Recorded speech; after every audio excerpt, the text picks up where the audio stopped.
పవన్ కళ్యాణ్కి హెచ్చరిక జారీ చేస్తున్నాం. నీ ఉడత ఊపుళ్ళకి నీ చెంచాగాళ్ళని పంపించినంత మాత్రాన పేరుని నాని కానీ వైఎస్ఆర్ కాంగ్రెస్ పార్టీ కానీ నీ ఉడత ఊపుళ్ళకి ఊగేది లేదు, గడిచేది లేదు.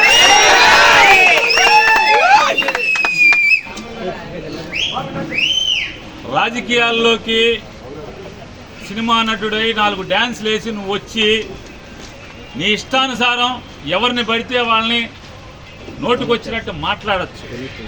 నోరుకి అదుపు లేకుండా ఏది పడితే అది మాట్లాడచ్చు. ఒక సిద్ధాంతం ఉండదు.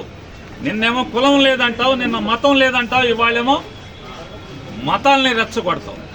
హిందువులందరూ బయటికి రండి, అదే చర్చిలోనో మసీదులోనో ఏదైనా జరిగితే వాళ్ళందరూ రోడ్డెక్కరా, వాళ్ళకు చూసి వాళ్ళకున్న ఐకమత్యం కూడా హిందువులకు ఉండదని మాట్లాడుతుంటే ఈ రకంగా సమాజంని కులాల పరంగా మతాల పరంగా ఎన్నికల ముందు వరకు కులాల పరంగా రెచ్చగొట్టి ఇవాళ మతాల పరంగా రెచ్చగొట్టేటువంటి దౌర్భాగ్య నీచ రాజకీయాలు చేస్తున్నటువంటి పవన్ కళ్యాణ్ని ఎండగట్టాను.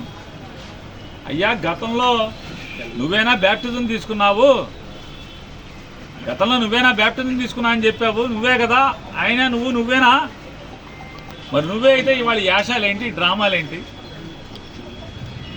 అంతకుముందు యాషాలేంటి, అంతకుముందు భాష ఏంటి, అంతకుముందు డ్రామాలేంటి? ఇవాళ ఒక బాధ్యతాయుతమైనటువంటి ఉప ముఖ్యమంత్రి పదవిలో ప్రభుత్వంలో ఉండి బాధ్యత లేకుండా ప్రవర్తించటం ఇది సిగ్గుమాలినతనం కాదా అని నేను ప్రశ్నిస్తే, నిన్న మధ్యాహ్నం నేను ప్రశ్నిస్తే ఆర్గనైజ్ చేసుకుని సిగ్గు లేకుండా ఒక 50 మందిని పోగేసి తాగిచ్చి మా సందు మొదట్లోకి వచ్చి 4 కేకలేస్తే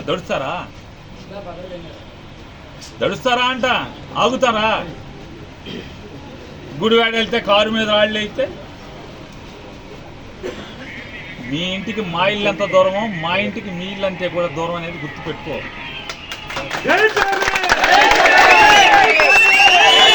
రెచ్చగొట్టి ఆర్గనైజ్ చేసి తాగిచ్చి తాగుబోతుల్ని కిరాయి రౌడీల్ని మా సందు మొదట్లో కూర్చోబెట్టి 4 అరుపులు అరిస్తే నువ్వు వాళ్ళు డౌన్ నాని అంటే ఈ మా వాళ్ళందరూ కూడా 400-500 మంది, నీ దగ్గర 50 మంది ఉంటే వాళ్ళు 400-500 మంది చేరారు, డౌన్ పవన్ కళ్యాణ్ అన్నారు. సిగ్గుపోయింది నీకే కదా. మా ఇంటికి వచ్చి మాతో తిట్లు తిన్నది నువ్వే కదా. నువ్వు డౌన్ అని ఒకసారి అంటే మా వాళ్ళు 100 సార్లు అంటారు డౌన్ అని. అలాగే మచిలీపట్నం పోలీసులకు కూడా హెచ్చరిక చేస్తున్నాం.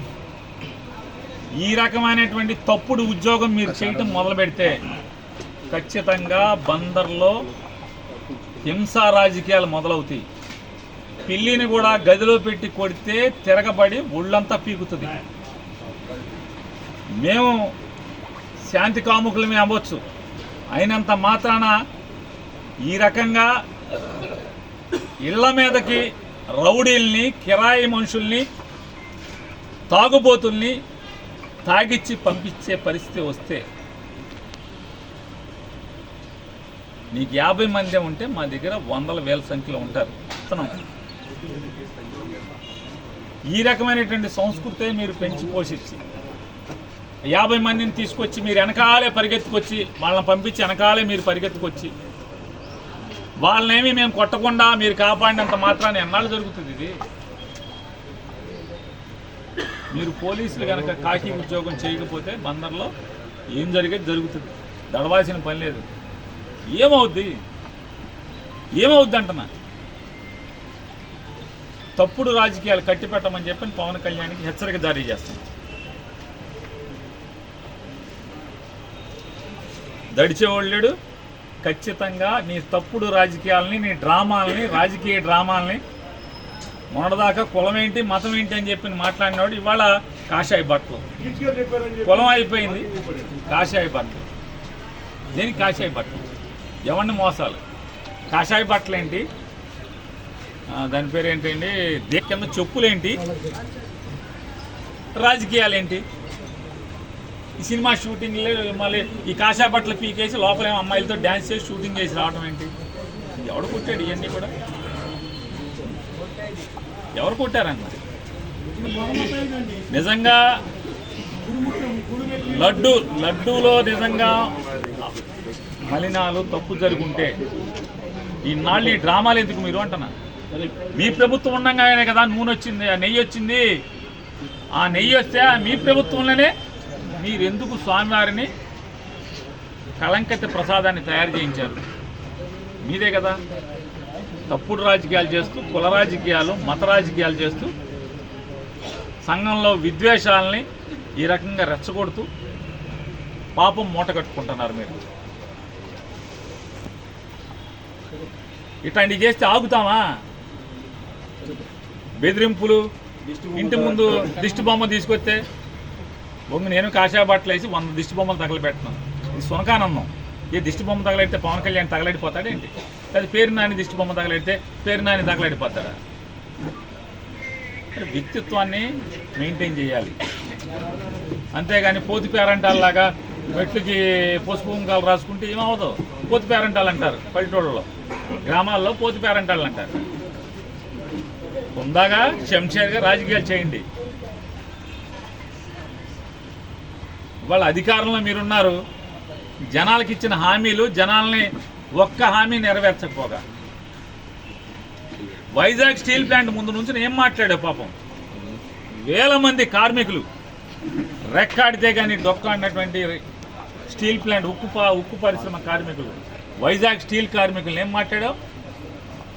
నాకు ఒక్క ఎంపీ ఇవ్వండి, పార్లమెంట్ బద్దలు కొట్టేస్తానని చెప్పావు. నాకు అమిత్ షా స్నేహితుడు, మోడీ స్నేహితుడు అని చెప్తావు. ఇవాళ స్టీల్ ప్లాంట్ అమ్మేస్తుంటే నీ దగ్గర 2 ఎంపీలు, నువ్వు ఉప ముఖ్యమంత్రి, ప్రభుత్వమే ఉంది, ఒక రాష్ట్ర ప్రభుత్వం ఉంది, నీ మీద ఆధారపడి కేంద్రం బతుకుతుంది. కానీ నువ్వు కానీ చంద్రబాబు నాయుడు గారు కానీ మీ ఇద్దరు స్టీల్ ప్లాంట్ ఊసెత్తుతున్నారా? మాట్లాడుతున్నారా? ఆటికి చేసుకోండి ప్రాయశ్చిత్తాలు. పాపాలు చేశారు కదా, స్టీల్ ప్లాంట్ కాపాడుతానని సొల్లు కబుర్లు చెప్పారు కదా, వాటికి ప్రాయశ్చిత్తం చేసుకోండి. లేదా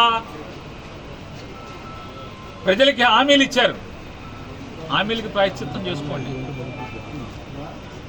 100 రోజులు అయిపోయింది, మీరు వచ్చి 4 మాసాలు, 120 రోజులు అయిపోతుంది. 100 రోజులు మీరు అధికారంలో కులుగుతూ,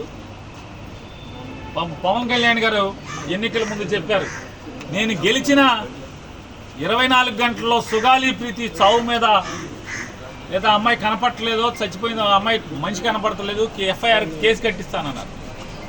100 రోజులైంది, ఏది సుగాలి ప్రీతి కేసు ఏమైంది?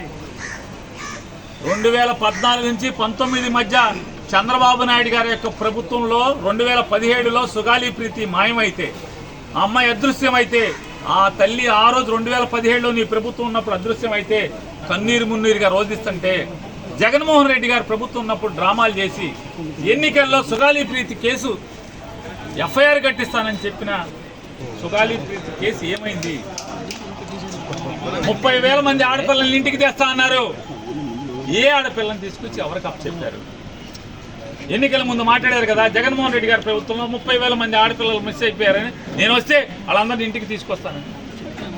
100 రోజులైన దాటినా కూడా మీకు ఆడపిల్లలు మేము దృష్టి కలగట్లేదా? ఆ రోజు మాటలు కనపడతలేదా? ఏంటంటే మీ తప్పుల్ని, మీ పాపాలని, మీ మోసాలని ప్రశ్నిస్తూనే ఉంటాం.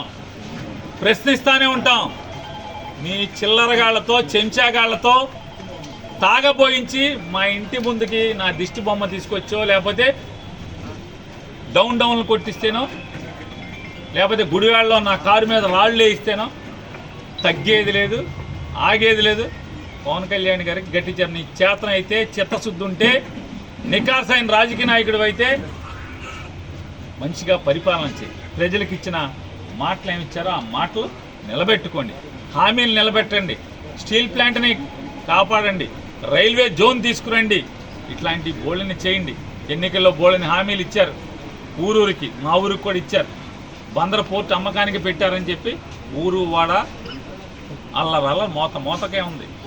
బందర్ పోర్టు తప్పబడిపోయింది, పని చేయట్లా, పని జరగట్లా, దాన్ని అమ్మకానికి పెట్టారు.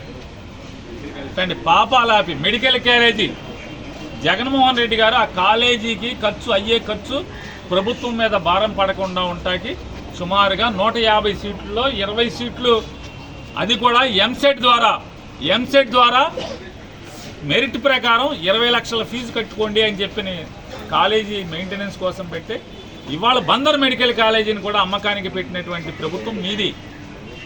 అంటే ఒక ప్రభుత్వ మెడికల్ కాలేజీని ప్రైవేట్ వాళ్ళకి అమ్మకానికి పెట్టి ఆ రోజు జగన్ గారు 20 లక్షల ఫీజు కట్టండి అంటే మీరు అంటే ఆ రోజు ఆక్షేపణగా మాట్లాడిన మీరు ఇవాళ 150 సీట్లలో 75 సీట్లు అమ్మకానికి పెట్టి, అంటే 2 కోట్లకి 3 కోట్లకి అమ్మకానికి పెట్టేలాగా ఒక ప్రైవేటు వ్యక్తులకి కాలేజీని బేరం పెట్టినటువంటి మీ ప్రభుత్వం.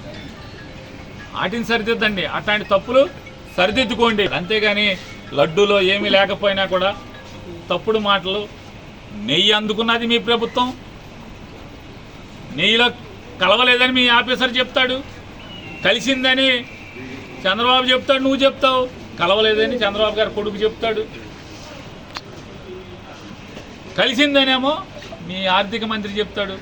మరి మీరు ముఖ్యమంత్రిగా బాధ్యతలు తీసుకున్నాక మీరేసిన మీ సంతకం ద్వారా వచ్చిన ఈవో, జేఈఓ వీళ్ళందరూ ఉండంగా, మీ పాలకవర్గం ఉండంగా, మీ ప్రభుత్వం ఉండంగా నెయ్యి అందుకున్నది మీరు అంటే తప్పుడు నెయ్యిని లడ్డులో కలిపి ప్రసాదం పెట్టేశామని మీ మంత్రులు ఏం మాట్లాడతారు? ఒకడు మాట కలపలేదు అంటాడు. ఇట్లాంటి దేవుడితో దుర్మార్గమైనటువంటి నీచ రాజకీయాలు చేసే కంటే కూడా ప్రజలకి మంచి చేసి మంచి అనిపించుకోమని హితోపలు.